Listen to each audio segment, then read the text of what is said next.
If you're thinking about starting a business from scratch or you're planning to raise capital in 2026 and you don't know about this trap, your chances of business success are going to be drastically cut. In this video, I'm going to show you what this trap is, why it destroys businesses that would have otherwise succeeded, and how you can fix it long before it becomes a disaster. I also have 3 practical solutions that you can use immediately, since the sooner you correct this mistake, the better your chances of business survival. Let's go. If you're new to the channel, my name is Alex Dalton. I'm an entrepreneur with over 15 years of experience in tech, in products, and in management. My company, Adlius, helps Canadian businesses turn mediocre products into market killers and messy services into customer magnets. This channel exists to give you guys the same advice that consultants charge thousands for, so that you're best equipped to go out into the world and build your dreams. If there are any video topics that you guys want me to explore, comment down below. And remember, when we hit 1,000 subscribers, we unlock live free consulting on this channel. So like, subscribe, helps us reach that goal so much faster. After working with more than 100 startups, I want to start with something that I've seen in almost every single one of their business plans. It's a weak point that's not their product and it's not their pricing. The most dangerous assumption in every business plan is overestimating how fast you think you'll get your paying customers. This single belief is responsible for way more failures than any technical flaw, operational mistake, or marketing issue. The reason this is so dangerous is simple. Customers provide the revenue that keeps your business alive. Remember, customers are the lifeblood of your business, and cash flow is the oxygen. Without oxygen, nothing survives. Since these early revenues rarely arrive as fast as founders hope, the business begins to suffocate. It's like scuba diving in the ocean with like a quarter tank of air, but your gauge reads full. It's a fatal disaster just waiting to happen. Here's what I want to cover specifically in this video. First, I'll quickly provide an overview of what actually goes into a business plan so you can see and understand where these assumptions hide. Next, I'll walk through the chain reaction that occurs when customers arrive slower than expected. Finally, you'll learn 3 practical solutions that you can apply immediately to keep your business grounded in reality and protected from this trap. So since this mistake is so common and so damaging, I want to make sure you guys fully understand it. So let's begin with the structure of a real business plan. When I say business plan, I'm not talking about the 10-page document full of crap that ChatGPT spits out with generic strengths and weaknesses and goals. A real business plan focuses on the people that you serve, so your customers, the way you reach them, the costs required to operate, the revenues that you expect to earn from them, and also the timing of those revenues. So within every business model is the method your business will generate cold, hard cash that will allow your company to fill its lungs with that rich oxygen as it sprints towards success. This is your financial model. And when it comes down to the long-term success of your business, it's the most important part to get right. However, there is one assumption that every financial model relies on. Every projection, every graph, every revenue estimate, it's how fast will your paying customers arrive. So if that answer is wrong, then your business starts to enter a low oxygen state where nothing functions properly. Let me share a story of my first business. 10 years ago, when I started my e-commerce business, I had no idea about this trap. I was following that fatal mantra of, if you build it, they will come. When I was developing and sourcing my first products, I was worried about things like reducing unit costs to increase my margin or obsessing over packaging that I could mail the product out much more efficiently. I honestly felt that the product I was selling was so good that it would basically sell itself just through organic search. In total, I ended up spending about 90% of my cash on the product to try and just reduce the cost of goods sold and increase my profitability. What I didn't realize was how long it was actually going to take to get my first sale. I thought I was going to be selling hundreds of units per week, and instead I sold one. So the cash that I had in reserve quickly was devoured by Amazon and Google ads until I had nothing left. So no one knew about my product, and therefore no one could possibly buy it. So without that cash for marketing, I couldn't make any sales. Without sales, I couldn't generate any cash to pay my bills. I only had one choice, and that was to take out a loan just to spend on marketing. It was honestly one of the scariest times of my life. Now, in the end, I was able to catch up, but it took over 8 months to break even.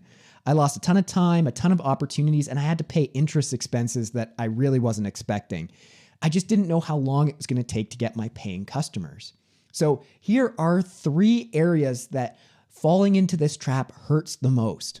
Cash flow collapse. Many people say cash is king, although I prefer a different phrase, cash is life. It is the resource that allows you to meet your obligations, pay your team, fund your marketing, and continue operating.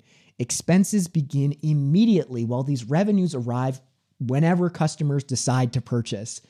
When the timeline in your business plan differs from the timeline of those paying customers, the business begins to gasp for air. So imagine that your plan expected you to have 5 customers in month 1, yet you only secure your first paying customer in month 6. This difference isn't small, and it's not inconsequential.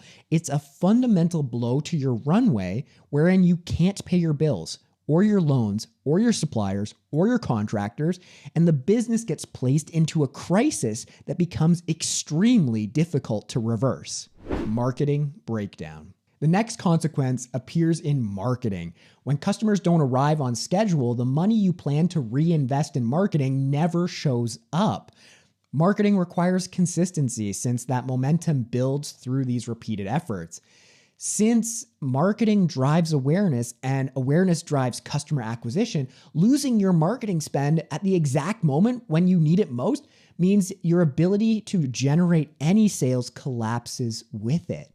Product development freezes. The final major consequence is related to where my company's expertise is, which is product development. Every company and every founder knows their first product is rarely the strongest version. Even the largest companies release early versions that improve dramatically over time.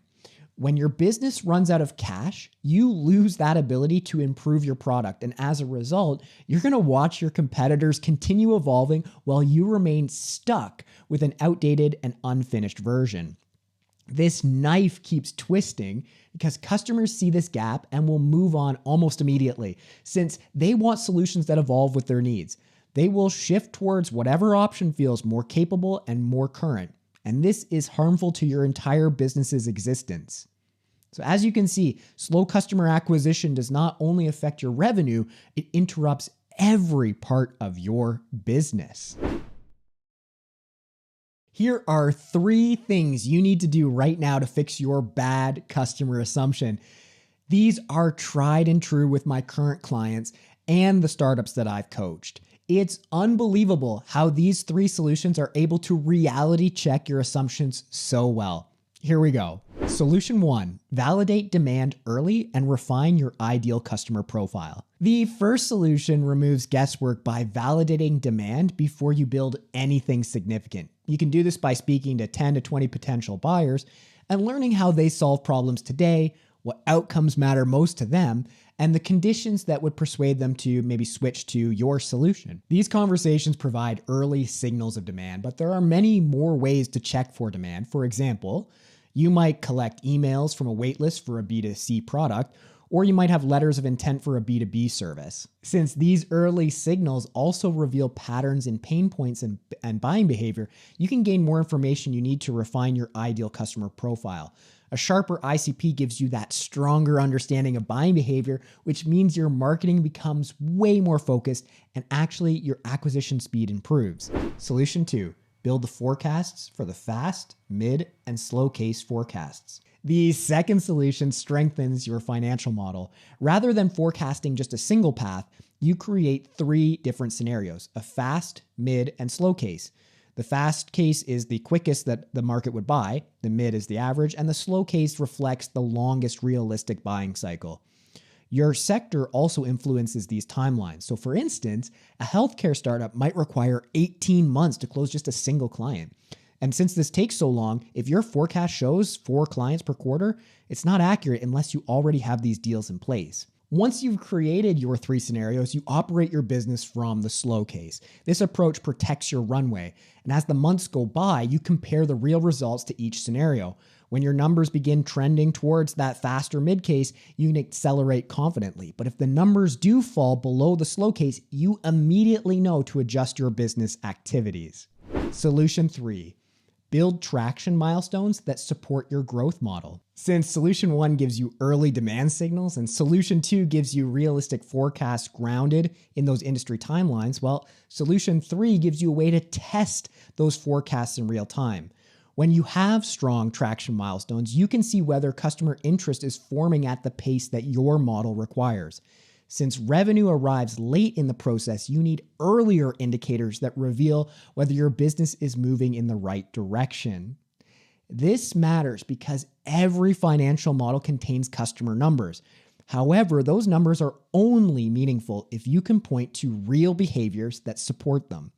Revenue is a lagging indicator that confirms what's already happened, and traction is a leading indicator that predicts things that are likely to happen next. When you have strong traction milestones in place, you can see whether interest is forming at the pace your model requires.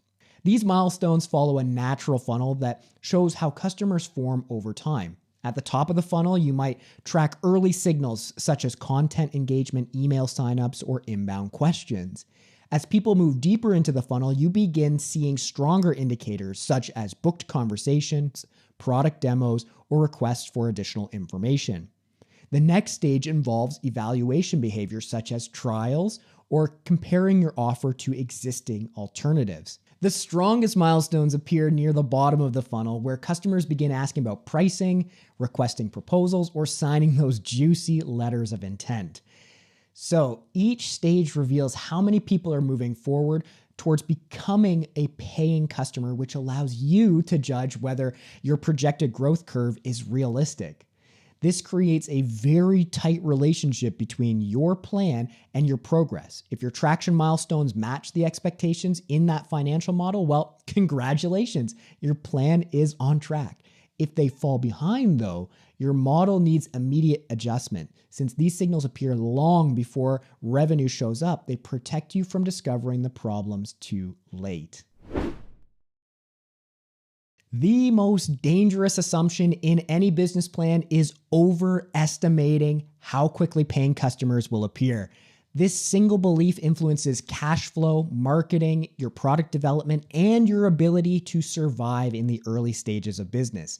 And you can totally avoid this trap by validating demand early, building realistic slow, mid, and fast scenarios, and using traction milestones to keep your plan grounded in real customer buying behavior. So if you found this video valuable, please like and subscribe so you don't miss the next one. And when we reach 1,000 subscribers, I'll begin hosting that live free consulting on this channel. Now, go build your dreams and have a fantastic day. Cheers.